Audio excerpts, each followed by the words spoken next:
Good day.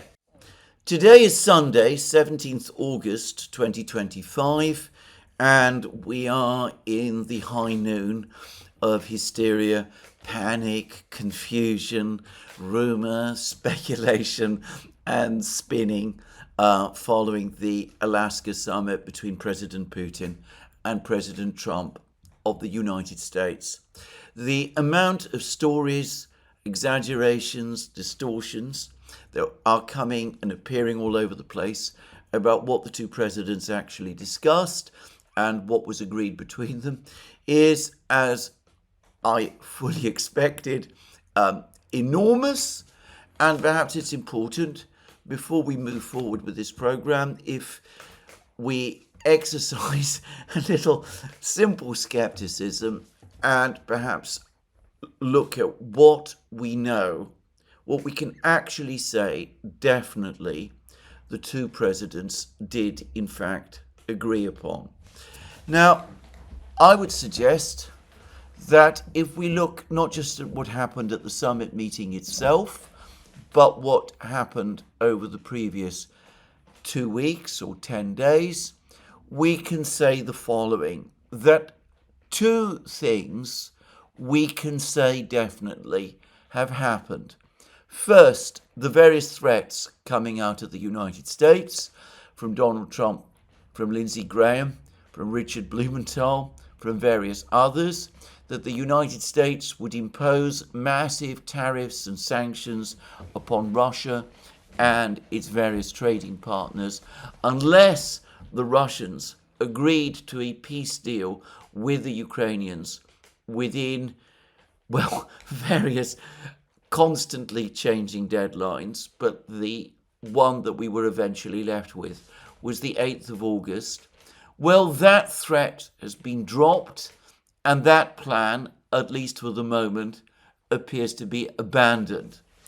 The second thing that we can say with complete certainty is that the United States, President Trump, have dropped the demand for an unconditional ceasefire of the Russians. This was a proposal that the United States got Ukraine to accept in March at various meetings that took place, specifically one in Jeddah between the United States and the Ukrainians. Up to that time, the Ukrainians had resisted proposals for ceasefires, but at a meeting in Jeddah, from which, by the way, Zelensky himself was kept well away by the Americans basically pressured Zelensky's chief of staff, Andrei Yermak, and the Ukrainian officials there to agree to an unconditional ceasefire along the existing contact line, though time limited for just 3 months. President Trump then telephoned President Putin to put this proposal to him, and as I've discussed in many programs and as we explained on the Duran, Putin and the Russians politely said no. They said that a ceasefire would not work.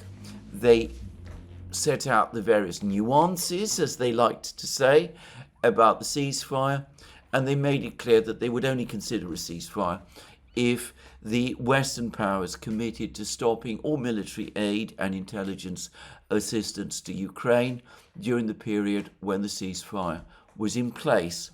So that brought the whole discussion of a ceasefire apparently to a stop, except, of course, that thereafter, over the next few weeks and months, until in fact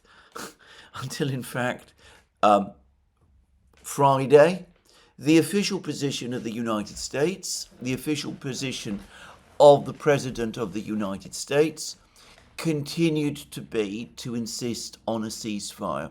And of course, the Ukrainians were insisting on a ceasefire, and the Europeans were insisting on a ceasefire, and Prime Minister Starmer was talking all the time about a ceasefire, and the various threats of sanctions and tariffs, and the Europeans and the Americans and all of those were supposedly to get the Russians to agree to a ceasefire.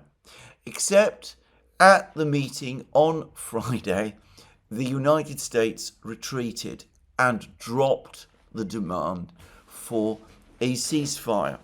Now, we can say this without any doubt at all, because no less a person than the President of the United States, Donald Trump himself, has confirmed this over the course of a Truth Social post. Now, I'm going to read this post in full because it is important to understand a lot of the spinning and rumour mongering and distortion that we have been hearing since the meeting took place. So this is the Truth Social post that the President of the United States, Donald Trump, published a few short hours after the meeting ended, in fact, early in the morning on the 16th of August. A great and very successful day in Alaska. The meeting with President Vladimir Putin of Russia went very well, as did a late-night phone call with President Zelensky of Ukraine and various European leaders, including the highly respected Secretary General of NATO. Now, I'm going to anticipate by saying that what I have actually heard is that telephone call with Zelensky and the European leaders didn't go well at all. They were very, very alarmed and shocked by the news from the United States, from Donald Trump. And a lot of the rumours and misunderstandings and speculations appear to originate from what Trump and the Europeans and the Ukrainians said over the course of this call, which I get the sense was actually rather intense, though perhaps not acrimonious, because the Europeans are terrified of saying anything to Trump which they are worried might offend him. Anyway, to continue, it was determined by all that the best way to end the horrific war between Russia and Ukraine is to go directly to a peace agreement which would end the war and not a mere ceasefire, which oftentimes do not hold up. So there it is. It's been determined by all. We'll come back to who all is. It's been determined that the best way to end the horrific war between Russia and Ukraine is to go directly to a peace agreement, which would end the war and not a mere ceasefire agreement, which oftentimes do not hold up. So the United States is no longer pressing for an unconditional ceasefire. It is now talking about something much more worked out, a final peace agreement, something that the Russians have been calling for all along, basically since Putin's speech on the 14th of June 2024. The President of the United States, having met with President Putin, has now come round to accepting that reality, that key Russian demand. Now, those are the two things that we know for a fact, that the sanctions and the tariffs that the United States was threatening against Russia have not been imposed, and that the United States has dropped the demand for a ceasefire and is now pressing, or is now accepting, the Russian demand that instead of a ceasefire, there must be a full peace agreement covering all aspects of the conflict. And that is a massive change. That is, well, potentially a massive change. If it's followed through, it changes the entire character of the discussions between the Americans and the Russians, between the Russians and the Ukrainians, between the Americans and the Europeans, and perhaps eventually one day between the Europeans and the Russians. It is the key concession made over the course of the Alaska summit, and it was made by the Americans to the Russians. No more ceasefire discussions. The Kellogg plan is dead. General Kellogg, as I discussed in my program yesterday, not even there in Alaska. He wasn't even present in Alaska. Just say. His plan, his concepts, they've all gone. The United States instead has accepted the Russian insistence all along that we don't waste our time with ceasefires. The Ukrainians never observe them. The Russians have been providing the Americans with ample information about this. The Ukrainians never observe ceasefires. At least that's what the Russians say. And notice the words in the Truth Social Post, Trump's Truth Social Post, ceasefire agreements which oftentimes do not hold up. The Russians want instead a full peace agreement. The United States, the President of the United States, has come round to their way of thinking. And the rest of the Truth Social Post, which is also important, and which I will come to later, I will pass in more detail later. President Zelensky will be coming to DC, the Oval Office, on Monday afternoon. If all works out, we will then schedule a meeting with President Putin. Notice the words here. We will schedule a meeting with President Putin. Is this going to be a bilateral meeting between Trump and Putin in Moscow, as Putin has suggested? Is it going to be a trilateral meeting with Zelensky also involved? We've had lots of talk, lots of discussions and reports and rumors about trilateral meetings between Putin, Trump and Zelensky. The Russians have not said anything about this. The Americans are now insinuating that that might be the next meeting. Axios is reporting that the Americans are going to propose a trilateral meeting in Russia. Where exactly? On the 22nd of August. We'll come to all of that shortly. But in this Truth Social Post, there is no reference to the meeting being trilateral. We are simply told that we will then schedule a meeting with President Putin. It could be, if you read the Truth Social Post in its totality, that Trump does have a trilateral meeting with Zelensky involved in mind, and perhaps that is indeed what is coming.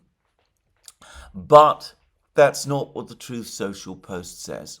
Now, to clarify, Trump has also given a lengthy interview to Sean Hannity on Fox.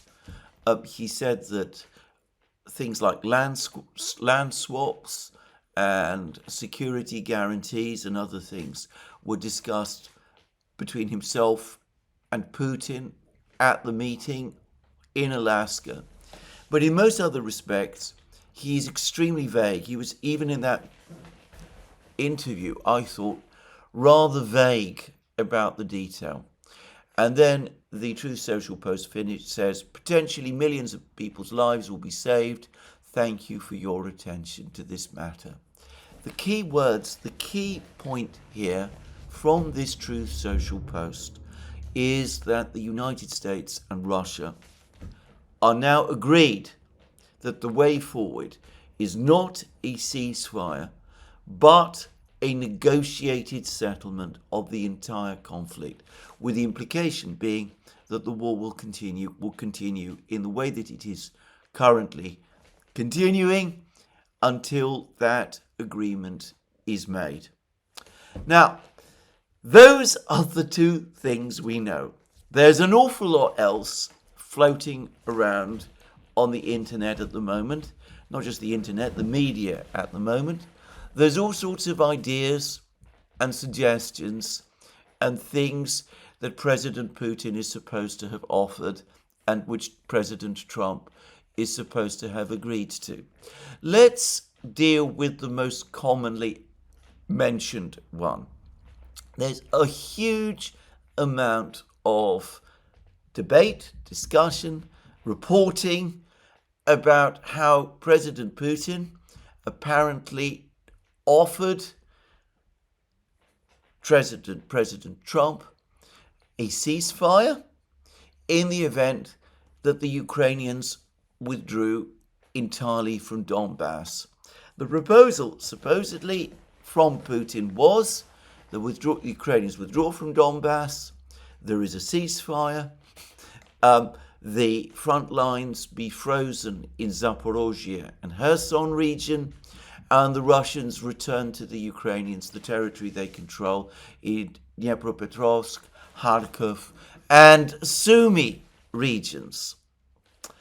Now, there is, however, here an obvious contradiction, and it surprises me that nobody is mentioning it.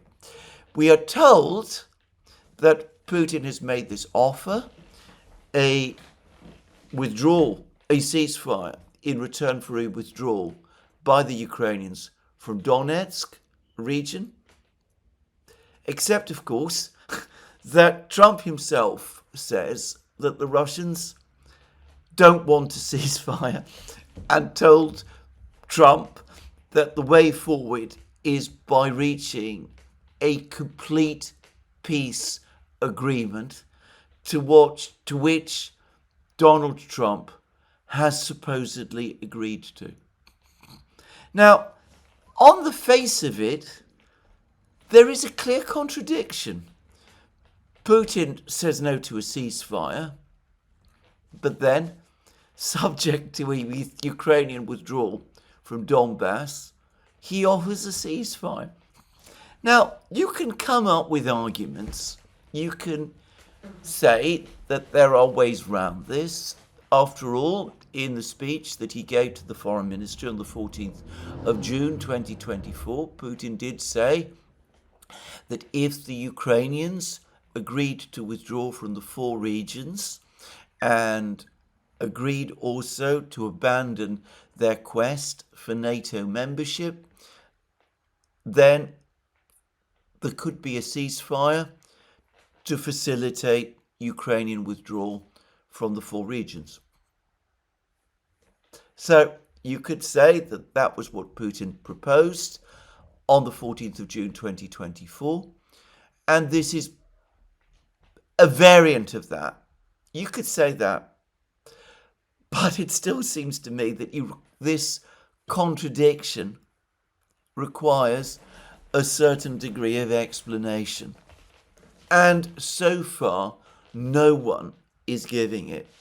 My view, and I've had this all along, is that this idea that there be a ceasefire provided the Ukrainians withdraw from Donbass is an American idea, not a Russian one.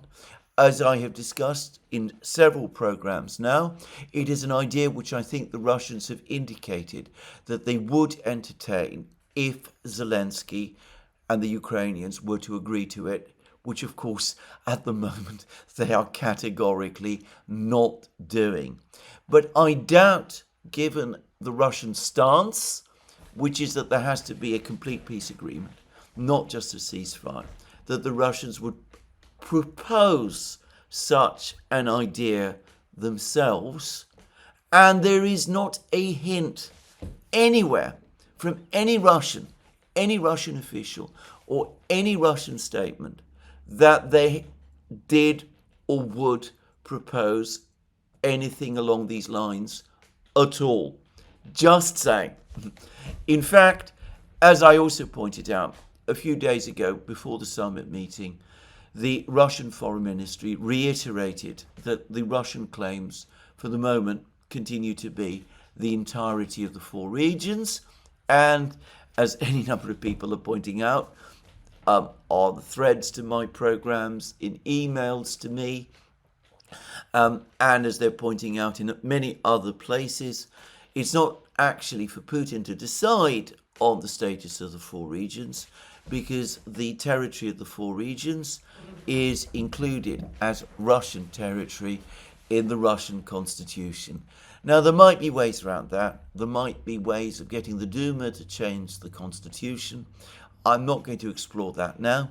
My point simply is that I don't believe the Russians made this proposal about a ceasefire in Donbass on the basis that the Ukrainians withdrew.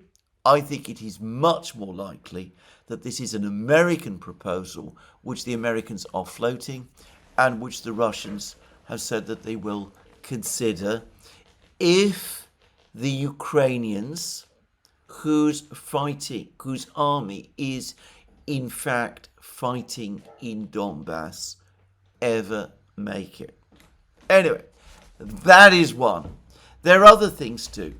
Over the course of the last couple of hours, there's been a bombard of discussions. It's been all over the media here in Britain in particular, but in the United States also. There's also been a bombard of discussions about the Russians supposedly having agreed to security guarantees to be provided to Ukraine. Now, this is a red herring. As I've already discussed, during the negotiations between the Russians and the Ukrainians back in February, March and April 2022, a key part of the discussion then was about security guarantees. And the draft Istanbul Agreement did contain security guarantees for Ukraine.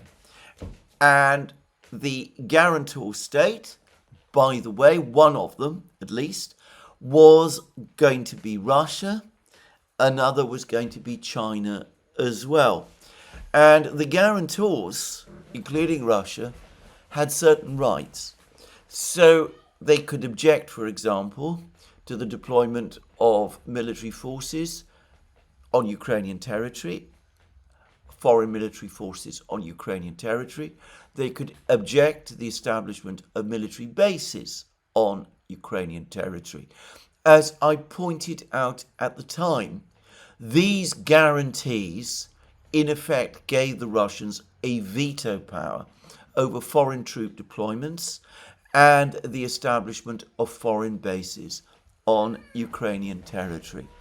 Now, it is entirely possible, it is highly likely, that over the course of the various interactions between the Americans and the Russians, the topic of the security guarantees that the Russians and the Ukrainians agreed in Istanbul came up. And the Russians have repeatedly said that as far as they're concerned, apart from the status of the four regions, nearly all of the other provisions ought to take as their starting point the agreement in Istanbul, an agreement which Ukraine itself made with Russia and agreed to in principle. So the Russian position almost certainly is going to be that any security guarantees granted to Ukraine must be or will be on the lines that the Russians and the Americans previously agreed to in Istanbul in 2022. And I have seen absolutely nothing from the Russian side to suggest otherwise. Now, there is a brief allusion to all of this in the joint news conference that Putin and Trump gave together after the meeting. And this is what Putin himself said about this. I agree with President Trump. He said today that Ukraine's security must be ensured by all means. Of course, we are ready to work on this. So there's been no agreement about security guarantees between the United States and the Russians. The Russians are prepared to work on this. With whom precisely? With the Americans? With the Ukrainians? Presumably with both. Perhaps with other powers as well. There's a report in the US media today that over the course of the discussions in Alaska, the Russians mentioned China as a potential guarantor of Ukraine. And in fact, China was intended to be, or envisaged to be, one of the guarantor states in the original Istanbul Agreement of April 2022. Clearly, this is what the Russians are thinking about. They're prepared to work on this on the basis of what they agreed in Istanbul. All suggestions, all discussions that we're seeing in the media in the West, that the Americans supposedly agreed with the Russians that Ukraine would receive guarantees along the same lines as the guarantees that the United States provides to NATO, that they would be similar to the Article 5 guarantees. None of that finds any support in any of the statements that Russian officials have made. And on the face of it, to say that it looks unlikely would be an overstatement. It is, in my opinion, almost certainly wrong. Consider that Putin said those words, that Trump said that Ukraine's security must be ensured by all means, and I agree with him. Of course, we're ready to work on this. Putin said this directly after he also said that in order to resolve the problem, the legitimate concerns of Russia must be taken into account. The root causes of the crisis, namely NATO expansion, must be addressed, and a fair security balance must be restored in Europe and the rest of the world. Again, it doesn't seem to me that there has been any shift on the Russian position on any of these issues. Now, this all bears saying, because as things stand today, the Russians have an effective veto over the United States and the European states giving security guarantees to Ukraine. Because, and this, by the way, exposes the fatuousness of the whole discussion about security guarantees. The Europeans and the Americans are not prepared to provide these guarantees while Ukraine is at war, whilst the current war is still ongoing. They do not want to provide these guarantees because, of course, they don't want to fight the Russians. So that tells us that the Europeans and the Americans, when they talk about security guarantees to Ukraine, they only mean security guarantees that they don't have to offer, because otherwise nothing would stop them giving those security guarantees now. And it also tells us that they're not going to give any sort of security guarantees of any kind to Ukraine at all, whilst the ongoing war is underway, which of course means that the Russians, in effect, have an effective veto over this issue, because whether the war continues or not ultimately depends on them. So you could see how artificial and indeed nonsensical this entire discussion is. It's another classic example, by the way, of the Western powers busy negotiating with each other about security guarantees that they hope and expect never to have to honour, whilst disregarding what the Russians are saying and what the Russians say they want and where the Russian red lines are. Anyway, let's move on. As I said, Eve Smith made that point ages ago, and here we see another classic example of this, with all that discussion, all of that ongoing talk that we're hearing at the moment about security guarantees. Now, there are further things to say. There's been a report in the Wall Street Journal that Vladimir Putin supposedly agreed to the deployment of peacekeepers, European peacekeepers from the coalition of the willing, from Britain and France and the others in Ukraine. Well, again, there has been nothing from the Russians to suggest that they have ever agreed to such a thing. They have gone out of their way repeatedly to say that they would not do so. And that cuts completely across all of the things that Putin, in effect, said in that press conference and which he has said since. And I'm going to come further to discuss other things that Putin has been saying since the meeting took place. So anyway, we've had all of these stories, all of these claims circulating, and I'll come back in a moment to how I think and why I think all of these stories are floating around and what their ultimate intended purpose is. Now, I'm going to just add here one further point about the whole discussion about security guarantees.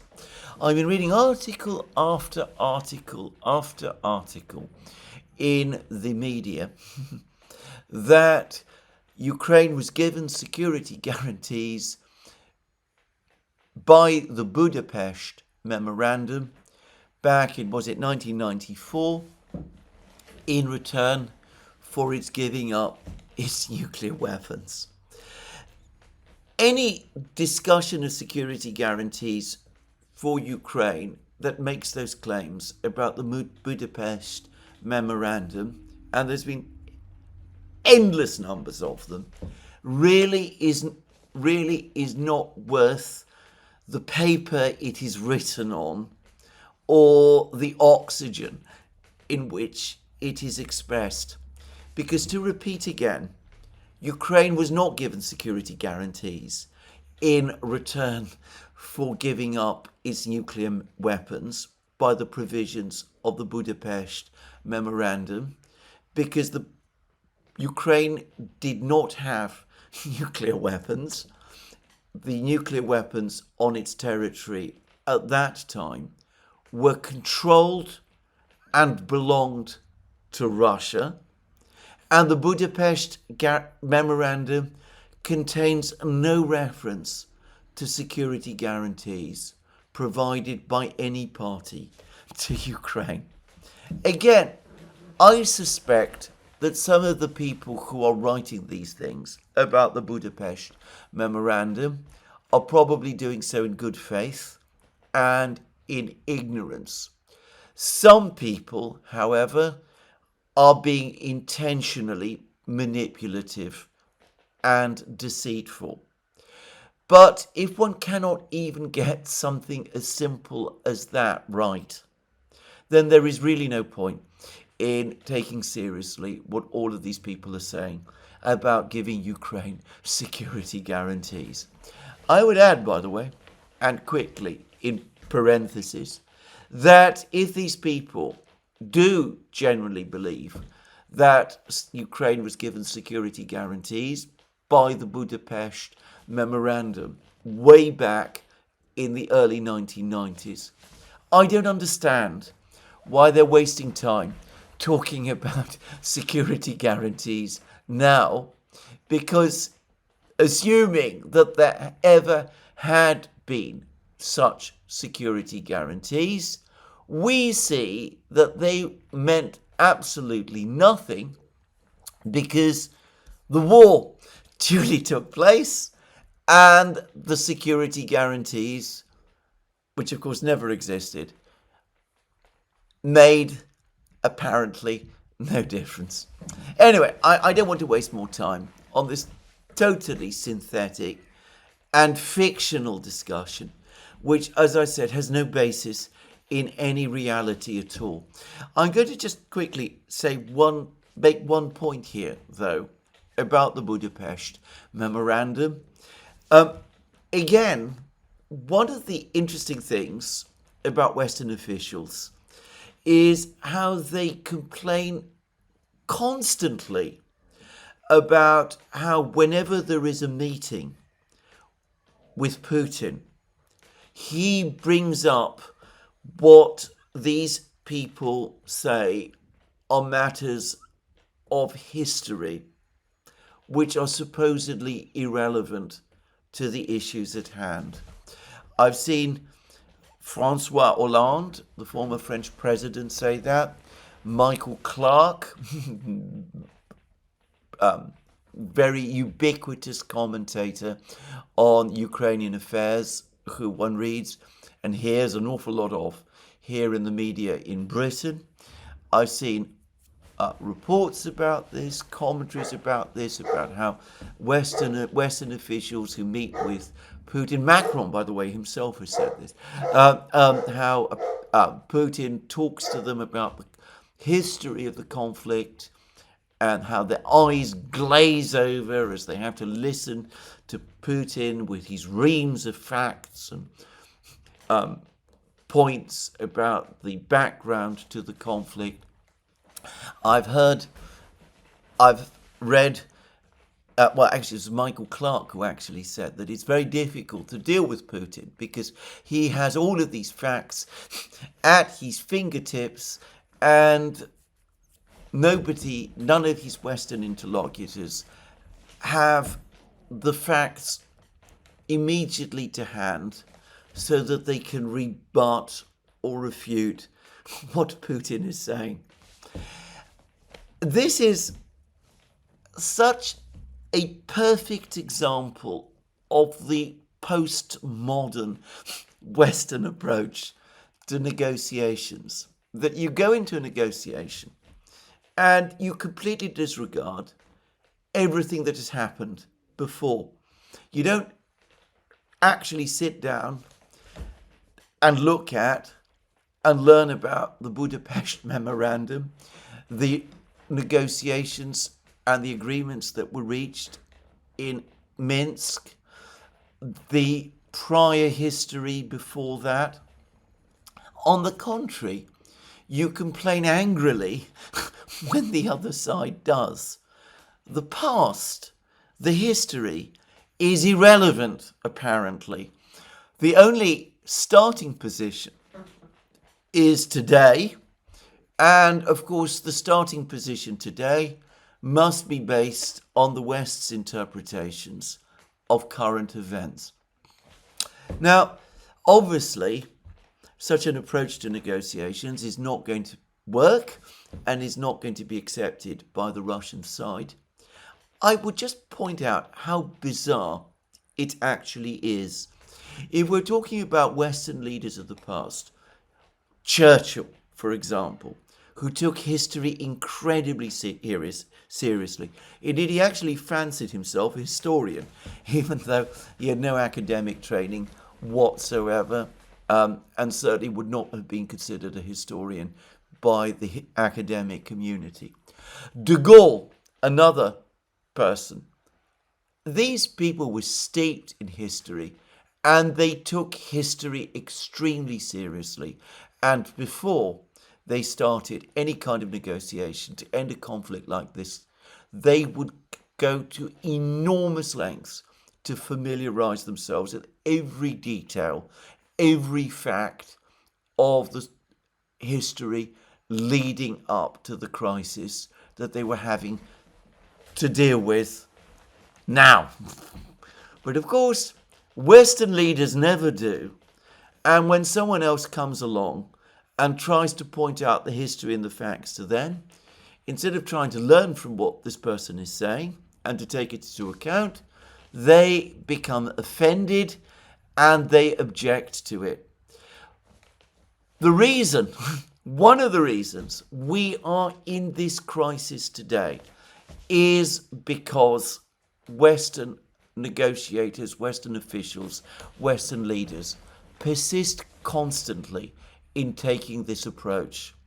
And one of the reasons why Putin's history lectures have become so long, and why one gets the sense of an enormous degree of frustration and exasperation on his part, is because he has to make these points again and again and again, and senses that the other side, the Western powers, are simply not listening to him. They refuse to take what he says seriously or even to challenge him because they're simply not listening properly to what he's saying. Anyway, let's move on. Lots of, as I said, misunderstandings, lots of misrepresentations of clearly what was discussed over the course of the meeting in Alaska. Now, let us just go back to that Truth Social post of Donald Trump's, because it is very interesting in one other respect, and it's the one that I touched on. It was determined by all that the best way to end this horrific war between Russia and Ukraine is to go directly to a peace agreement which would end the war and not a mere ceasefire agreement, which oftentimes do not hold up. Who is all? The United States? Russia? The United States, Russia, and Zelensky and Ukraine? Hardly Zelensky and Ukraine. He's been pushing back on this feverishly ever since the Alaska summit took place. He's been telling everybody that he doesn't understand why Trump has changed his position as radically as he has. I've been reading in the media that the Ukrainians are bewildered as to why the United States has changed its stance so totally from seeking a ceasefire to now accepting the Russian position that only a full, comprehensive peace agreement would do. So all presumably does not include Zelensky. Does all include the Europeans? After all, Trump has written this Truth Social post directly after he spoke to Zelensky, the European leaders, and Mark Rutte. So is it the Europeans and Mark Rutte who are included in this word all? Well, perhaps because some of them, Chancellor Merz of Germany, for example, who have spent all their time agitating, demanding, insisting upon an unconditional ceasefire, who have threatened the Russians with the most extreme sanctions, threatened them with the most extreme sanctions by the United States, by the way, unless the Russians agree to an unconditional ceasefire. Well, some of them have now come round and are now saying that this is absolutely the right approach. If the Americans want to go for a peace agreement rather than a ceasefire, then we can forget all about what we have been saying since March. We agree with what the Americans say. The Americans have got it right. A peace agreement is indeed what we need. I get the sense sometimes that with some of the European leaders, if Donald Trump told them that black is white and white is black, they would, at least in public, make statements saying that he was right. Just saying. Anyway, I don't believe that the Europeans really want to go down this route. In fact, all the indications are that they are furious and seething and astonished about this, and that they're busy talking with each other and trying feverishly to think of what they can do. Now, let's get back to Zelensky, because as far as I'm aware, Zelensky has not been in Kiev throughout the entire time of the summit. He was certainly in Berlin on Wednesday when he spoke to Trump, sitting alongside Friedrich Merz in that video call which Merz arranged. He then went to London where he met with Keir Starmer.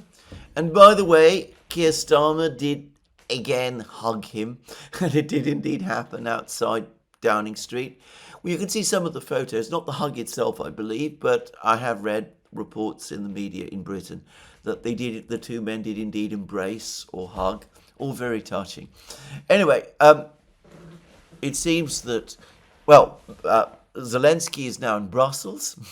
He has now gone to Brussels to meet with that paragon of statesmanship, Ursula von der Leyen. No doubt he will be meeting Mark Rutte as well.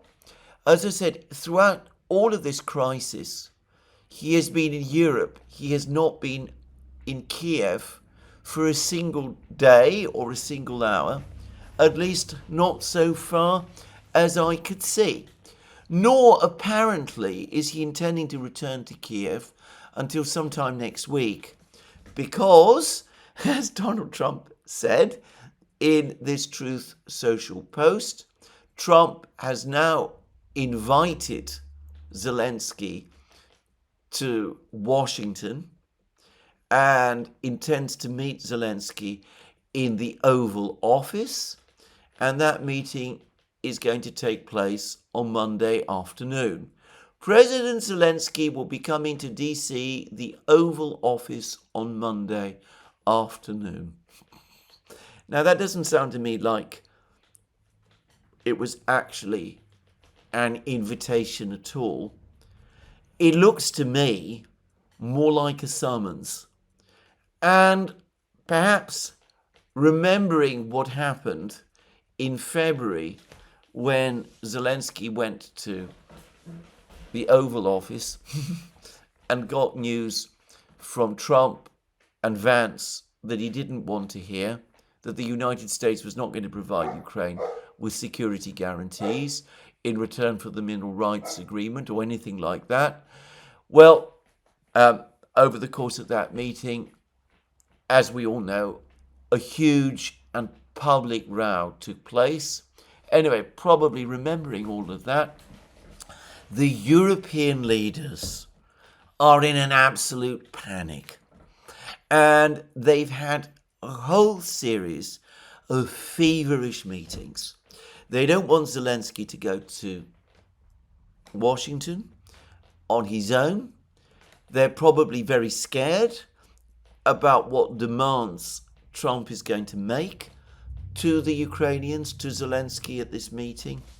They're worried that Zelensky might reject the terms in ways that will offend Trump and offend the United States, and might indeed cause the United States and Trump to walk away. So they have been working in a fever to try to control this meeting and to try to bolster Zelensky and pump up Zelensky and drill and educate Zelensky as to what he should say in advance of that meeting.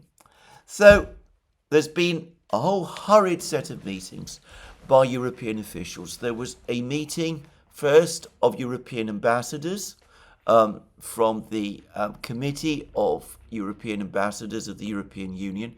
This is a committee of the European Union. It's a very important committee, as I've discussed many times. Most of the legislation that the European Union passes actually originates with this ambassadors committee, and the United States has a unofficial, but I understand permanent representative present at sessions of this committee.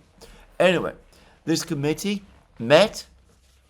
It was apparently intended to produce a statement, a joint statement, but none appeared.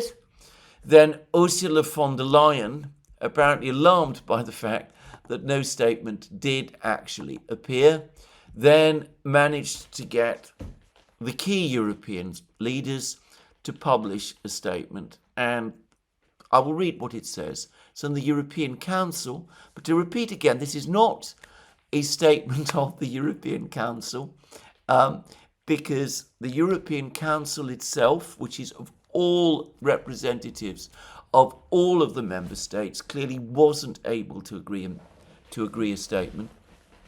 Orban clearly didn't agree to it.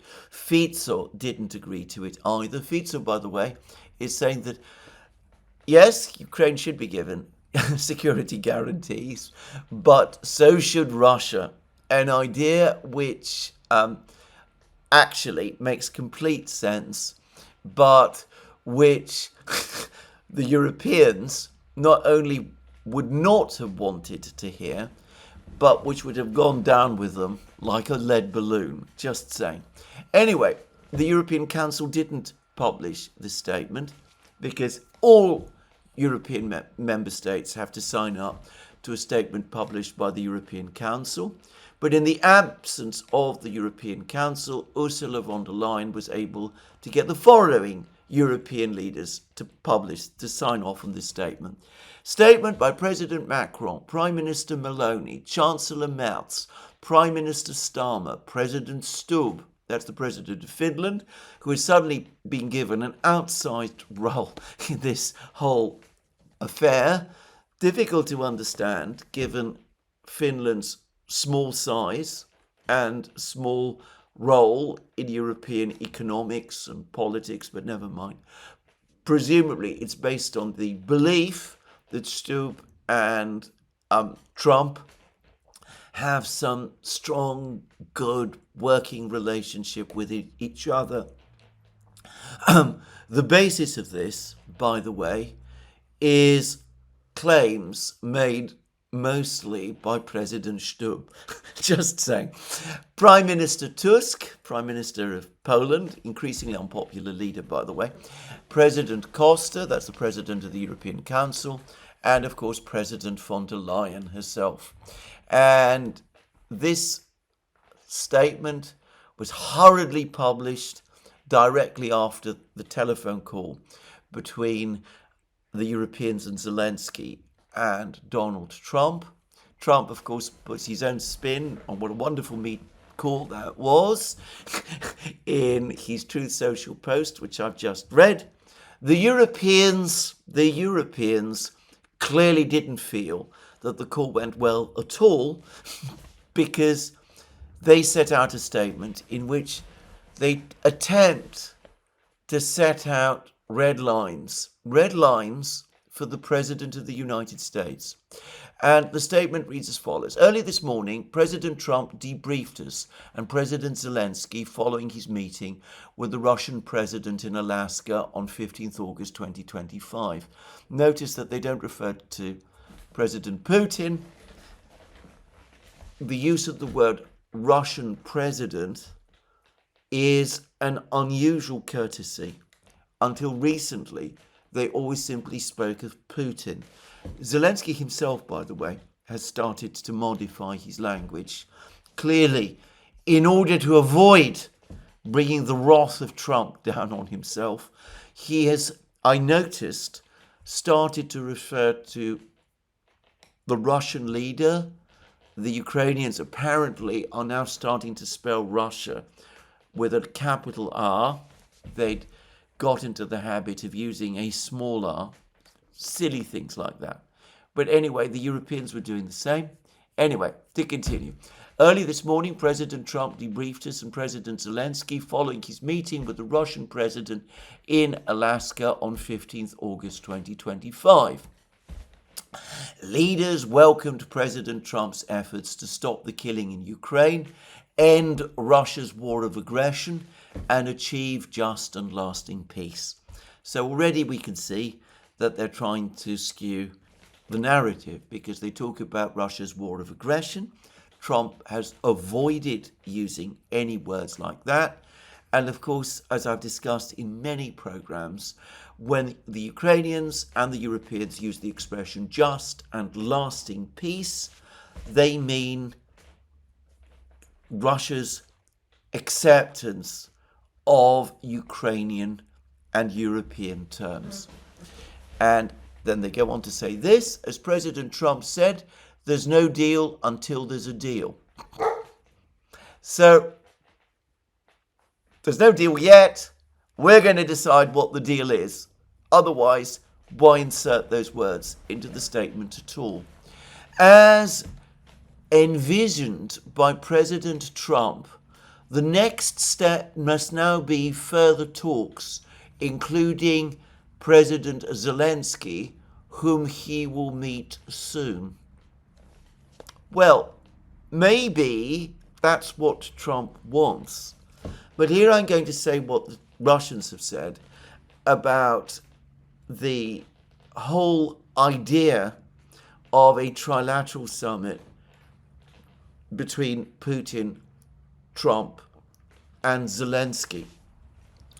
According to Yuri Ushakov, Putin's foreign policy aide, who was present at the meeting between Putin and Trump, the issue of a trilateral meeting between Trump, Putin, and Zelensky was not discussed at all. It was not even brought up in Alaska. So Trump might want this meeting with this trilateral meeting. The Russians have not so far agreed to it. Maybe they will, maybe they won't. Putin has said that he's got nothing in principle against the idea, but obviously he wants Zelensky to make fundamental concessions to the Russians, concessions which will bring about the peace agreement. And as of now, those concessions have still not been made. And then the Europeans continue. We are also ready to work with President Trump and President Zelensky towards a trilateral summit with European support. Now that basically tells me one very simple thing. The people who are really pressing for a trilateral meeting with Trump, Putin, and Zelensky, not the Americans, probably, certainly not the Russians. They're saying that they've not floated this idea. And to repeat again, Ushakov says the idea of such a trilateral summit was not even discussed in Alaska. It's the Europeans who want it. They tried to persuade Trump to agree to Zelensky and the NATO Secretary General, Mark Rutte, going to Alaska, whilst the summit meeting between Putin and Trump was taking place there. Trump, to their dismay, said no. And they are trying to make sure that Trump brings Zelensky along to any further meeting that he has with Putin, and that he doesn't meet with Putin without Zelensky being there. If we go back to the Truth Social post, Donald Trump's Truth Social post, you can see how it has happened. President Zelensky will be coming to DC, the Oval Office, on Monday afternoon. If all works out, we will then schedule a meeting with President Putin. Trump doesn't speak about a trilateral meeting, a meeting with Zelensky as well as Putin in this Truth Social post. These words are ambiguous because Trump clearly knows that he didn't discuss the idea of a trilateral meeting with Zelensky with Putin in Alaska. But over the course of that telephone call with the Europeans, came under immense pressure from the Europeans to agree, or rather to insist, that the next meeting between Trump and Putin should be a trilateral meeting involving Zelensky. It's actually, I'd say, entirely obvious. And then the Europeans go on and they make further demands. We are clear that Ukraine must have ironclad security guarantees to effectively defend its sovereignty and territorial integrity. So no real changes in the borders. Still the 1991 borders. We welcome President Trump's statement that the United States is prepared to give security guarantees. What actual statements has President Trump made about that up to now? I'm not aware that he's made the kind of statements that the Europeans are saying, but you can see how already they are now busy constructing narratives. Of course, Trump has talked about Ukraine needing protections for its security. We go back to what Putin said in Trump's presence. Trump said today that Ukraine's security must be ensured by all means. Of course, we are ready to work on this. The demand for ironclad security guarantees for Ukraine continues to come from the Europeans. It is their idea, not actually an American idea or a Trump idea, at least not so far. The coalition of the willing is ready to play an active role. Well, what does that mean? Deployment of European troops to Ukraine? Of course, the Russians have ruled that out. No limitation should be placed on Ukraine's armed forces or on its cooperation with third countries. Russia cannot have a veto against Ukraine's pathway to EU and NATO. Well, already that clearly crosses red lines, Russian red lines. It will be up to Ukraine to make decisions on its territory. International borders must not be changed by force. When, of course, that's exactly what everybody's talking about now. So 1991 borders, because that's what Zelensky still insists on. Our support to Ukraine will continue. We are determined to do more to keep Ukraine strong in order to achieve an end to the fighting and a just and lasting peace. So continued military and economic and financial support for Ukraine. The Europeans will continue to send weapons to Ukraine exactly as they always have and provide it with financial support. They continue to support Zelensky's maximalist demands, let's call them that. As long as the killing in Russia continues, we stand ready to uphold the pressure on Russia.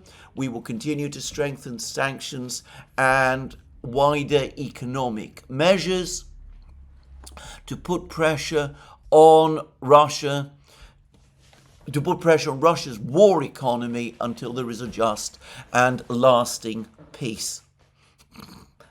More sanctions, more demands that the United States presumably put sanctions, because the European sanctions, as everybody can see, are achieving nothing.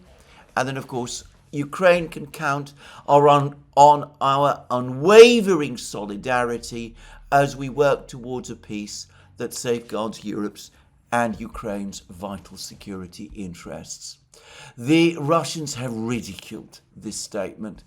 The Russian official news agency TASS, shortly after the statement was published, had this to say: the European Union countries were unable to promptly adopt a joint statement on Russia-US summit in Alaska. Instead, the EU leadership, joined by the heads of 5 of the 27 EU member states and the United Kingdom, which is of course not a member of the European Union, so not the European Council, released a statement which European Commission President von der Leyen published on X. Rather than being titled an EU statement, the document is presented as statement by President von der Leyen, President Macron, Prime Minister Meloni, Chancellor Merz, Prime Minister Starmer, President Stubb, and Prime Minister Tusk, President Costa, and of course Ursula von der Leyen. Although a meeting of ambassadors from all 27 countries were convened early Saturday morning, no joint statement was issued. The document does not endorse US President Donald Trump's main thesis on the need for a long-term settlement of the conflict without preconditions for a preliminary ceasefire. So the point is that the Europeans, this is what the Russians are saying, are not shifting their position.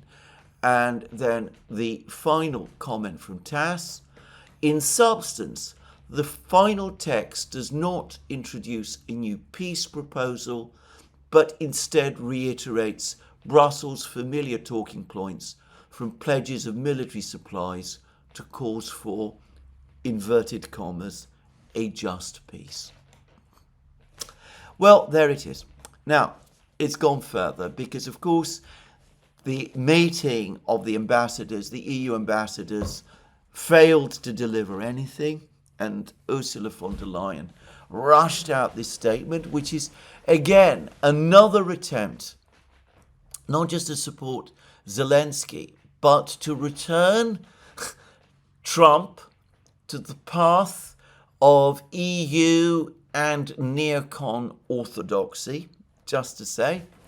And there's been further meetings today. There's an emergency leaders meeting apparently taking place today. Merz, Starmer, all of them are all going to be involved. And now, incredibly, we learn that not only will Zelensky be heading to Washington on Monday, but the entire European leadership is going with him. And I'm doing this now from the Daily Telegraph. Sir Keir Starmer will join Volodymyr Zelensky for his crucial meeting with Donald Trump on Monday, Downing Street has confirmed. Sir Keir will attend the talks alongside a number of European leaders. European Commission President Ursula von der Leyen, German Chancellor Friedrich Merz, French President Emmanuel Macron, NATO Secretary General Mark Rutte also confirmed that they will be at the meeting in the White House tomorrow. Alexander Stubb, the Finnish president, and Giorgia Meloni, the Italian Prime Minister, will also be there. Downing Street said that Sir Keir stands ready to support this next phase of further talks and will reaffirm that his backing for Ukraine will continue as long as it takes. And it is understood that Europe is drafting its heavy hitters to protect Zelensky from Mr. Trump's ire in the Oval Office on Monday after a February clash between the leaders of the US and Ukraine set back relations for months. Zelensky is expected to meet with Ms. von der Leyen shortly before a wider coalition of the willing meeting with European leaders at 2 p.m. British Standard Time. Well, there it is. So they're all going. They're all of them going to meet Trump on Monday. Nothing conveys better how, in what kind of a panic the Europeans must be in if this is what they're going to do. They're all rushing to Washington. They dare not leave Zelensky by himself. They say that they want to protect Zelensky from another ambush by Trump. But there was, of course, as they must know, no actual ambush by Trump of Zelensky in February.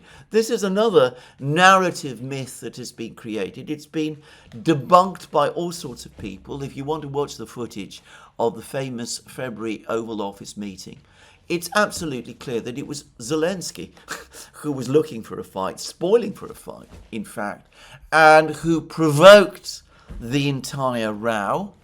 So the reason they're all going is partly in order to control Zelensky, because they are afraid that Zelensky, if faced by Trump's demands, might blow up again in a way that might provoke not just Trump's anger, but Trump's final decision to call off all further US support for Ukraine.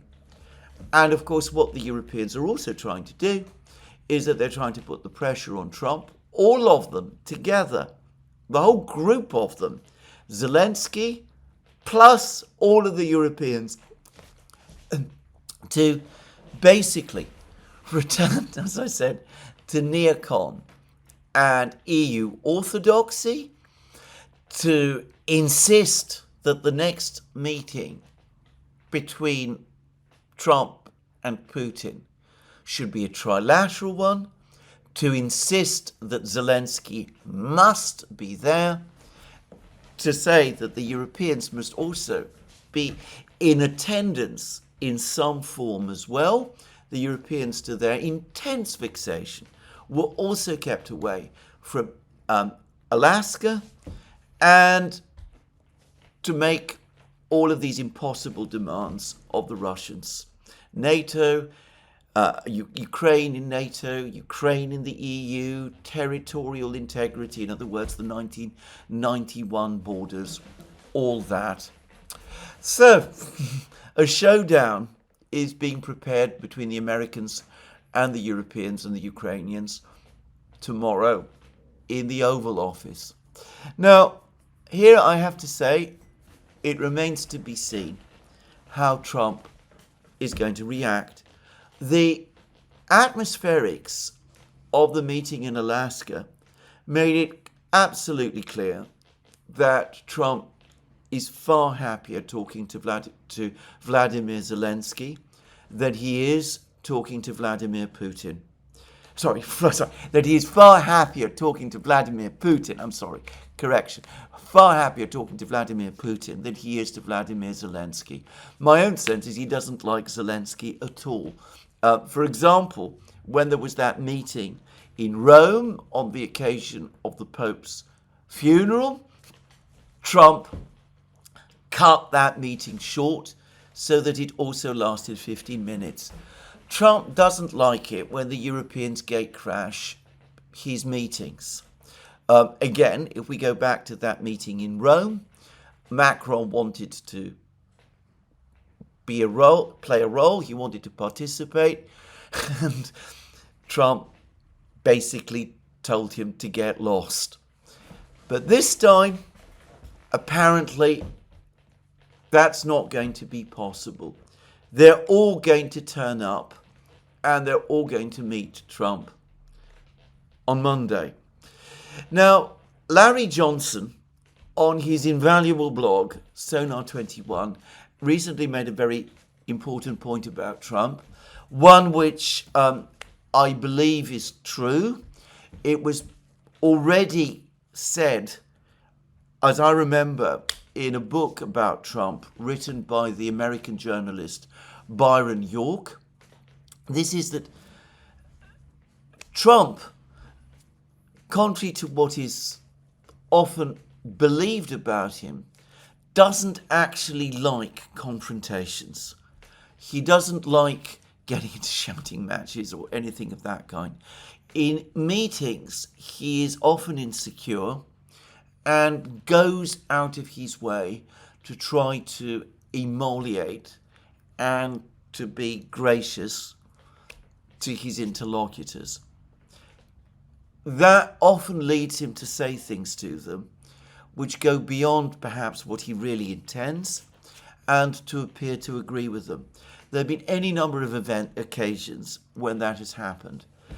There is a very real risk that that's going to happen on Monday, and that Trump is going to accede to many of the things that the Europeans are trying to get from him on Monday. After all, they're all going to be there in force, in which case it seems to me that this entire process is going to be knocked off course again. We will see whether this time Trump sticks with to his guns. It looks as if Vance is also going to be in the meeting. I'm guessing he will be. And likely Witkoff will be too. We'll see how the meeting goes. It is not impossible that after this meeting, Trump will row back on a lot of what he discussed with Putin in Anchorage? If so, the Russians have committed themselves to nothing in Anchorage. The war will continue. The pressure to resume the sanctions, to go back to the sanctions, will restart all over again. Trump clearly doesn't want to go there. I suspect he senses that sanctions and tariffs on Russia and its allies would be a huge mistake. But sometimes he is afraid to say this simply, and well, we'll just have to see what he does. Anyway, as for Zelensky, he of course is refusing all concessions at all. He's making it absolutely clear that he's not prepared to give up a millimeter of territory. He's not prepared to withdraw Ukrainian forces from Donbass. The British, the Europeans are supporting him massively on this. The British Defence Ministry has just published a claim that it would take 4 years, 4 whole years, for the Russians to capture the whole of the 4 regions, based on their existing rate of advance. Anybody who follows the reality of the war would know that that is complete nonsense. I've already discussed the parlous state of the Ukrainian military. This is all over the media in Britain itself. But you could see what the British are doing, the British Ministry of Defence is doing. They're trying to tell Trump, look, Ukraine is not going to lose Donbass. It cannot withdraw from Donbass. It's not prepared to make the kind of concessions you want it to make.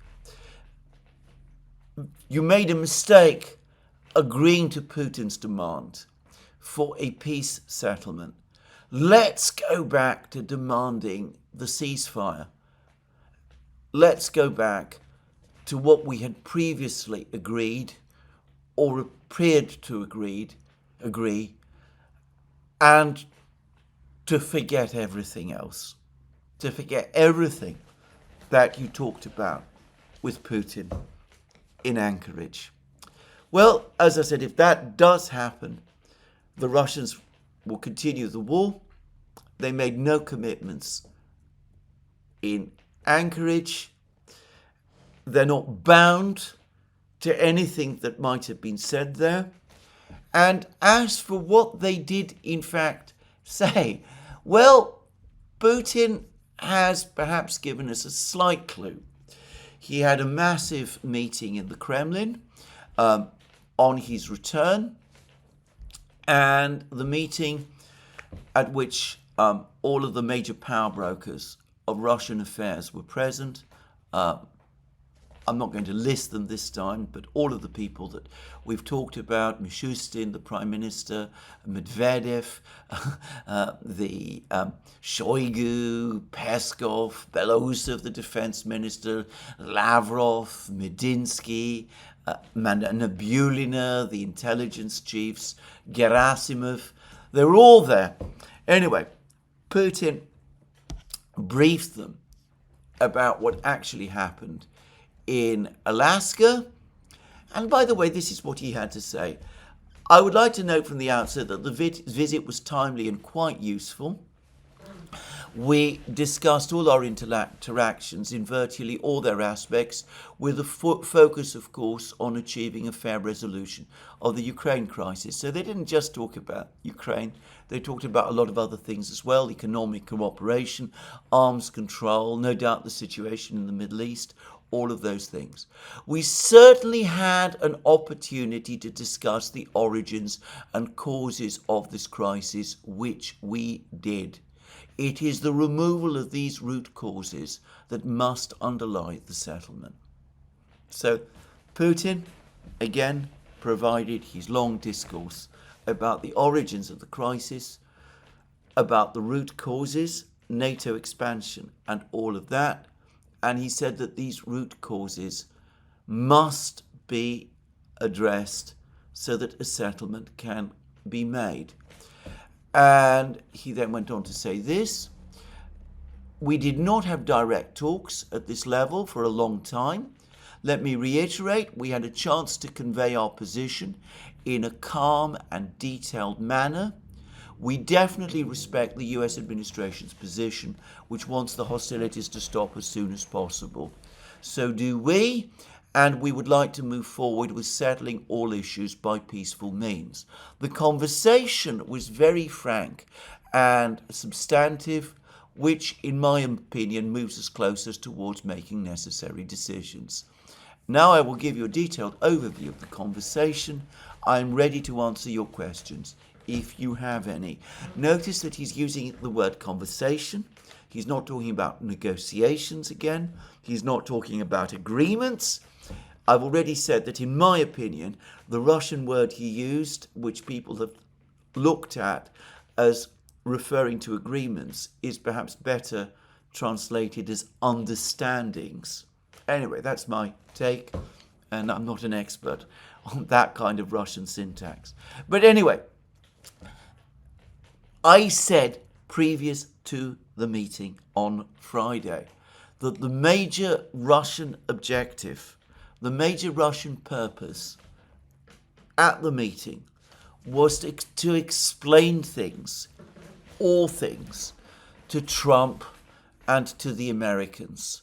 The origins of the conflict, Russia's objectives, the problems caused by relentless NATO expansion, the realities of today's Ukraine, the threats that arise to Russia from all of this, and also, obviously, the kind of the issues of sanctions and tariffs, and the fact that the tariffs and the sanctions don't mean as much as will not be as effective on Russia as people in the West appear to believe. Well, there it is. That's what Putin himself essentially confirms the Russians did in Alaska. They were explaining things to the Americans. That was why they had the meeting. That's why the meeting was, in Putin's words, timely and useful. The Russians have been frustrated that they've not been able to convey their points to the American leadership for a long time, and now finally they have. And what the Americans do with the information and the analysis that the Russians have provided, well, we will see. Now, just as I was making this program, Reuters, the British news agency, published a report outlining what they say the Russian proposals were. And notice that there's nothing in any comment here by Putin about any proposals.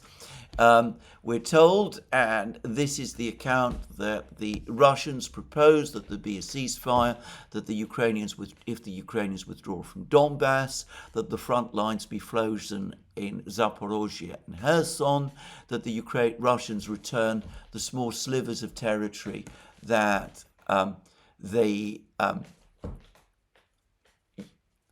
control in Kharkiv and Sumy and Dnipro regions, and that they also insist that Ukraine cannot join NATO, and various other provisions, that NATO be barred from joining the NATO alliance. They were told that Putin seemed to be open to Ukraine receiving some kind of security guarantees, the kind of security guarantees that the Russians would be willing to think about are the ones that were discussed in Istanbul in April 2022. I've already discussed this. And we're told that it was unclear what this meant in practice. Well, again, it's actually perfectly clear if you go back to what was discussed in Istanbul. And then we're told that Russia would demand official status for the Russian language inside parts of or across Ukraine, as well as the right of the Russian Orthodox Church to operate freely. Well, that's an account in Reuters, but Reuters undermines the authority of this account because it acknowledges that it's not obtained this information from any Russian source. It says that it was briefed about this information by two sources who'd obtained this information after the interactions between the Americans, the Europeans, and the Ukrainians. So clearly, this derives from Trump's conversation with the Europeans late on Friday, in fact early on Saturday. Trump and the Europeans discussed some of these things, and these things have been bouncing around and floating around. And as I've said already, there's no reason to think that the Russians themselves have agreed to any of these things. The proposal that there be a ceasefire if the Ukrainians withdraw from Donbass, it's an American proposal, I'm sure, which the Russians have said that they would consider. The Russians do not reject security guarantees because they'd already negotiated the format of those guarantees in Istanbul in March and April. As I said, it seems bizarre to me that Reuters is not going and looking at what the Russians themselves are saying, but there it is. Anyway, I've left very little time in this long program to discuss the military situation. The Ukrainians have been claiming that they've made big counterattacks and recovered a lot of ground in Pakrovsk, inside Pakrovsk itself and north of Pakrovsk. The Russians are contradicting all of this information. They say that the Ukrainian counterattacks have been unsuccessful, and the Russian Defense Ministry is talking about fighting taking place in Zoloty Kolodyaz, the northernmost village that the Russians say they've captured. And the Russians also claim apparently that they've captured the village of Kruchi Yar, which is also in this area as well. I am not going to get into a discussion about this. Neither side at the moment is producing any video footage to confirm their claims. There is a huge amount of fog of war. The Ukrainians in particular have a very strong incentive in making their position appear less bad than it really is in advance of the meeting on Monday. One piece of news which has come from the battlefields, which is conclusively established from extensive video footage, is the fall of the village of Serebyanka north of Siversk. There is abundant video footage which shows Russian troops inside Serebyanka raising their flags. It's now clear that the entire village has fallen under Russian control. It looks as if the battle for Siversk is about to begin. The Ukrainians in Siversk are practically surrounded. The town is small. The Russians hold all the key positions. I suspect that over the next couple of days, the Ukrainians will pull out of Siversk. I suspect it is undefendable. Anyway, I will return with a more detailed military update, well, as soon as I can. Because, of course, tomorrow we will have the meeting between Trump, Zelensky, and the Europeans. and we will see what comes of it. The Europeans and Zelensky are doing exactly what Putin warned against. He warned about plots and intrigues to try to obstruct the process, the ongoing process that Trump and Putin started in Alaska. They want the conflict frozen on the existing front lines. They insist on Ukraine joining NATO and the EU. They insist on Ukraine's territorial integrity. They're doing everything they possibly can, in other words, to disrupt peace. If Trump really means to end the war, or at least America's involvement in it, he should send Zelensky and the Europeans packing. Unfortunately, I'm far from certain that he will. This is where I end today's programme. More from me soon. Let me remind you again, you can find all our programmes on our various platforms, Locals, Rumble and X. You can support our work via Patreon and Subscribestar and by going to our shop. Links under this video. Let me remind you again that if you've liked this video, you can tick the like button and check your subscription to this channel. That's me for today. More from me soon. Have a very good day.